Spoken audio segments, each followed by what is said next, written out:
మీ business ఏదైనా మీ ఊర్లో promotion చేయాలంటే అది సుమన్ టీవీతోనే సాధ్యం. ఇప్పుడే సంప్రదించండి. వీకేసే తొందరగా వీకేసేది నా ముందు ముందర ఏది ఉంచొద్దు అని చెప్పేసి నీకు 50 రూపాయలు ఇస్తా, పైసలు ఇచ్చి పైసలు పడేస్తా. టెంట్ ఓలేసి రోడ్ ఏమన్నాడు మన ఇంటికి మాట వేసుకోపో అగ్గి తీసేసిరు, అగ్గి గుంజి పారేసిరు, టెంట్ తీసేసిరు. అంటే కర్మకండ చేసేదాకా మీరు ఇంట్లో కడుగు పెట్టద్దు. మీరు ఏ వస్తువు కూడా నేను తాళం వేసేసుకొని ఉంచుతా, ఎవరిని రానియ్యా. అందరం మా అక్క వాళ్ళు, మా అన్న, మా మేడం అందరం కాలు మొక్కినా కానీ వీళ్ళలేరా మాట్లాడి ఫోన్ మాట్లాడాను అక్క అంటే మీ ఫోన్ ఎందుకు పెడతా, మీ కొంటోలేదు మీ ఫోన్ ఎందుకు ముడతా.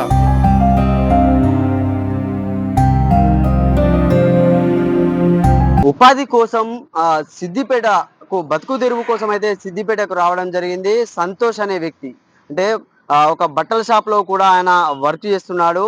వాళ్ళ నాన్న అనారోగ్య పరిస్థితుల వల్ల మృతి చెందడం జరిగింది. నాన్న మరణం ఒక దిక్కు, మరో దిక్కు కిరాయికున్న ఇంట్లో ఖాళీ చేయాలని ఇంటి ఓనర్ ఫోర్స్ మరో దిక్కు. పుట్టెడు దుఃఖంలో కూడా నాన్న శవాన్ని పట్టుకొని శ్మశాన వాటికకు వచ్చి దహన సంస్కారాలు చేసి గత వారం రోజులుగా కూడా శ్మశానంలోనే జీవనాన్ని అయితే ఒక కుటుంబం కొనసాగిస్తుంది.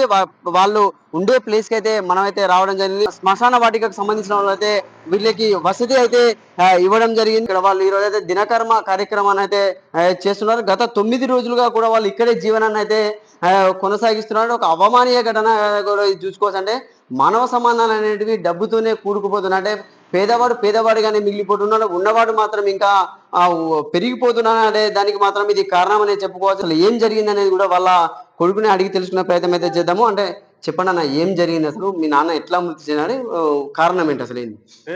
మా నాన్నగారు హెల్త్ బాగాలేదండి. తనకి ఒక సంవత్సరం బాగాలేదు. ఇక్కడికి వచ్చి 4 months 5 months అవుతుంది ఇక్కడ రూమ్ లో, శంకర్ నగర్ 1 లో. అయితే తనకు తెలుసు, అన్ని తెలుసు, నాన్నకి హెల్త్ బాగాలేదని తెలుసు, అన్ని తెలుసు. ఆయన కూడా డాక్టర్ గురించి అడిగినాము. డాక్టర్ ఎవరైనా తెలిసిన ఉంటే, మంచి డాక్టర్ ఉంటే చెప్పండి అంకుల్ కూడా చెప్పినాము. తర్వాత ఆయన అన్ని తెలుసు. తర్వాత ఏమైందంటే 5:30కి ఏమో చనిపోయిండు అన్న.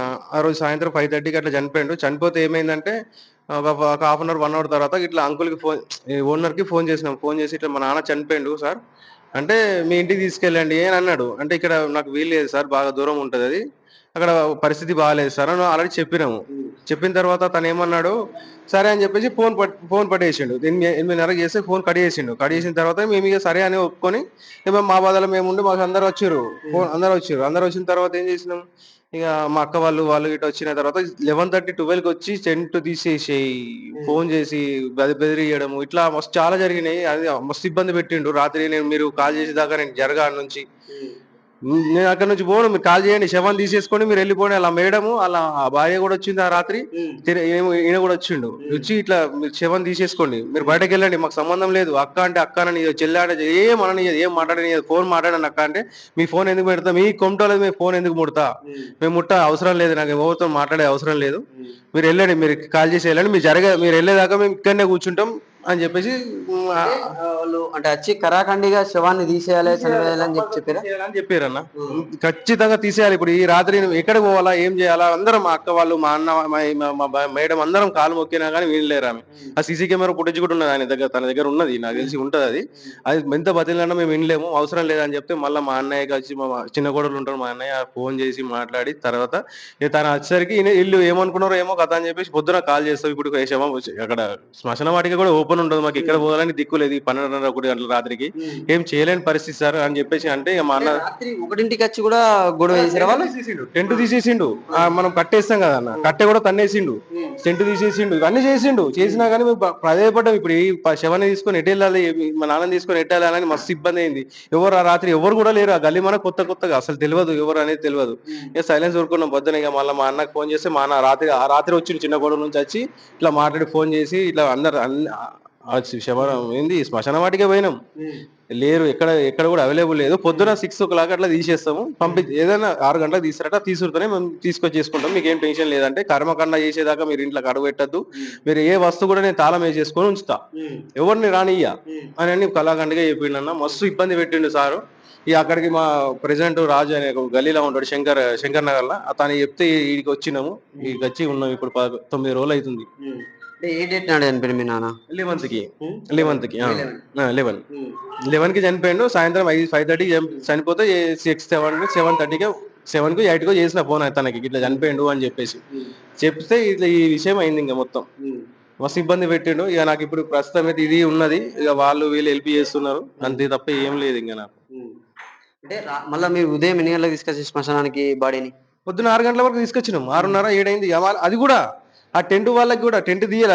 టెంట్ అయినా ఫోన్ చేస్తే ఫోన్ లిఫ్ట్ చేయలేడు ఆయన, తీసేయమంటే రాత్రి ఫోన్ చేస్తే లిఫ్ట్ చేయలేదు. 1 గంట రాత్రి ఎవరు లిఫ్ట్ చేస్తారు, చేయలేరు. పొద్దున ఇప్పుడు అది వస్తుంది కదా, బండి వస్తుంది కదా, ఆయన చెప్పిండు అది వీకేసే, తొందరగా వీకేసేది, నా ముందర ఏది ఉంచొద్దు అని చెప్పేసి నీకు 50 రూపాయలు ఇస్తా, పైసలు పడేస్తా, అది తీసేయి, టెంట్ తీసేసి ఆడ పడేసేయి అంటే తను చేసిండు. ఇప్పుడు ఇంకా ఉన్నాడు డ్రైవర్ కూడా ఉన్నాడు ఇక్కడ మన దగ్గర ఉన్నాడు. ఆ డ్రైవర్ తీసేసి పక్కకు పెట్టిండు. అప్పటికే టెంట్ అయినా వస్తే టెంట్ సామాన్లు లేసు, కుర్చీలు ఇట్లా లేసుకొని ఆ సేవ బిడ్డ తీసుకొని వచ్చినాం నాన్న, మా అమ్మ, నేను, మా పిల్లలు. ఇది ప్రాపర్ ఎక్కడ అసలు? మీరు సిద్దిపేటకి ఎన్ని రోజులు అవుతుంది? సిద్దిపేటకి వచ్చి నేను 6 months అవుతుంది అన్న, 6-7 months అవుతుంది. మాది మార్చేడు ఎక్సైడ్ గన్పూర్ ఉంటుంది. ఇక అక్కడ కొద్దిగా ఇబ్బంది ఉందని చెప్పేసి ఇటు వచ్చినాం. అంత బతుకుదెరుగు లేదు కాబట్టి ఇక్కడికి వచ్చేసి చూద్దామని చెప్పేసి వచ్చినాయి. ఇక నాన్నకి కొద్దిగా బాగా సీరియస్ అయ్యేసరికి నేను ఎటు పోలేను, నాన్నని చూసుకుంటూ అమ్మని చూసుకుంటున్నా. ఇక మా మేడం ఒక ఆమె తిరుపతి షాప్ లో వర్క్ చేస్తుంది, 6,000-7,000 వస్తుంది ఆమెకి. ఆమె మీదనే మేము ఎలా తీసుకుంటున్నాం. సో అంటే చూడండి, ఏంటంటే ఒక మనిషి చనిపోయిన తర్వాత అంటే ఆపాలి, అంటే ఉండనివ్వండి అనే ఇంటి ఓనర్ కూడా మానవత్వం చూపించకుండా రాత్రి 12 గంటలకు ఇండ్లు ఖాళీ చేయండి అని కూడా ఇబ్బంది పెట్టడంతో వాళ్ళు శ్మశాన వాటికలను అయితే ఇప్పుడు ఉంటున్నారు. మృతి చెందిన వాళ్ళ భార్య అయితే ఉన్నారు. అసలు ఏం జరిగిందమ్మా ఆ రోజు రాత్రి, ఏం జరిగింది? ఆ రోజు 5 గంటలకు మా ఆయన తానం చేపించినాము, తయారు చేసినాము. ఆయన తానం చేసినట్టే ఇట్లా కూర్చుంటే పెడితే అట్లా ఇది అయిపోయింది. ఇక ఆ అబ్బాయి నేనే ఉన్నాం. మా కోడలు బయటకు వెళ్ళింది. ఆయనకి ఎట్లా మరి డాక్టర్ ఫోన్ అంటే డాక్టర్ చేస్తే డాక్టర్ ఏం ఎత్తలేదు. ఇక ఈయనకు చేసిండు, ఇట్లా అయింది నాన్నకంటే సప్పుడు చేయలేదు. సప్పుడు చేయకుండా అమ్మకి ఇట్లా సప్పుడు చేస్తలేరు ఎట్లా అంటే మరి ఏం చేద్దామని అన్నా. ఇక నేను ఏడ్చుకుంటున్నా, నాకేం మనసులో పట్టలేదు, నేను ఏడ్చుకుంటున్నా. ఇక తర్వాత జరిగింది, ఇక వాళ్ళే చూసుకున్నారు. నా కొడుకు, నా కోడలు, నా బిడ్డలు వచ్చిర్రు ఇద్దరు. ఆ బిడ్డలు మాట్లాడితే అక్క అంటే అక్క అనుడు, చెక్క అంటే చెక్క అనుడు. టెంట్ ఓలేసిరు, ఓడేమన్నాడు మన ఇంటి ముంగట వేసుకోపో, అగ్గి తీసేసుడు, అగ్గి గుంజి పారేసిరు, టెంట్ తీసేసిరు. ఆయనకు ముందే తెలుసు, బాగాలేటని తెలుసు. నేను ఆయనను అడిగిన, ఎక్కడన్నా డాక్టర్ మంచోళ్ళు ఉన్నారా మీరు చెప్పుండ్రి, మీకు తెలుసు, మాకు తెలియదు, మేము కొత్త వాళ్ళం అని చెప్పినా కానీ ఆయన ఒక డాక్టర్ పేరు చెప్తే ఆ డాక్టర్ చూపించినాం. ఆయన చూసిండు, 10-15 రోజుల కింద చూసిండు, అన్ని నార్మల్ ఉన్నాయని చెప్పిండు. ఇక మళ్ళీ ఆ రోజు అన్నం తినిపించిన, పాలు తాగిపించిన, కథం ఇక స్నానం చేయించిన, మంచిగా కూర్చుండే పెట్టిన. అమ్మ పరుపు తెచ్చిండు, అది మన ఇది కరెంట్ది పరుపు తెచ్చి, అమ్మ పరుపు వండ పెడదాం, నాన్నకు పుండ్లైనాయి, ఇలా పుండ్లైనాయి పక్కన. అయితే నాన్నని వండ పెడదామంటే నాన్న నాకు ఆగుతలేదు, నాకు చక్కెర వచ్చినట్టు అయింది, తొట్టి కొయ్యింది కడిగిన, అంత వాసన వస్తుంది, నాకు తలకాయ తిప్పుతుందిరా, నువ్వు పట్టుకోరా అంటే అమ్మ నాతో కాదని ఆయనతో లాబట్టి మంచం మీద వండబెట్టింది, సాల్వ్ వేసి కథం అంతే. ఇక మా లేదా నిద్రపోయినట్టు ఉన్నాడు, అన్న ఫోటోలో కూడా ఉన్నాయి.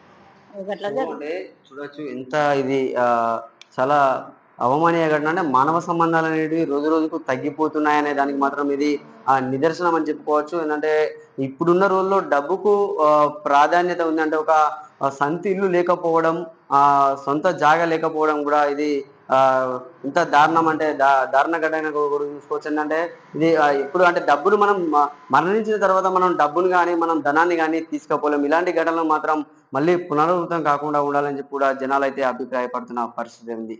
కెమెరామెన్ శేఖర్తో సతీష్, సుమన్ టీవీ, సిద్దిపేట. తొందరగా వీకేసేది, నా ముందర ఏది ఉంచొద్దు అని చెప్పేసి నీకు 50 రూపాయలు ఇస్తా, పైసలు పడేస్తా. టెంట్ ఓలేసిరు, ఓడేమన్నాడు మన ఇంటి ముంగట వేసుకోపో, అగ్గి తీసేసుడు, అగ్గి గుంజి పారేసిరు, టెంట్ తీసేసిరు. అంటే కర్మకాండ చేసేదాకా మీరు ఇంట్లో కడుగు పెట్టద్దు, మీరు ఏ వస్తువు కూడా నేను తాళం వేసేసుకొని ఉంచుతా, ఎవరిని రానియ్యా. అందరం మా అక్క వాళ్ళు, మా అన్న, మా మేడం అందరం కాలు మొక్కినా కానీ వీళ్ళు లేరా. ఫోన్ మాట్లాడాను అక్క అంటే మీ ఫోన్ ఎందుకు పెడతా, మీ కొంటోలేదు, మీ ఫోన్ ఎందుకు ముడతా.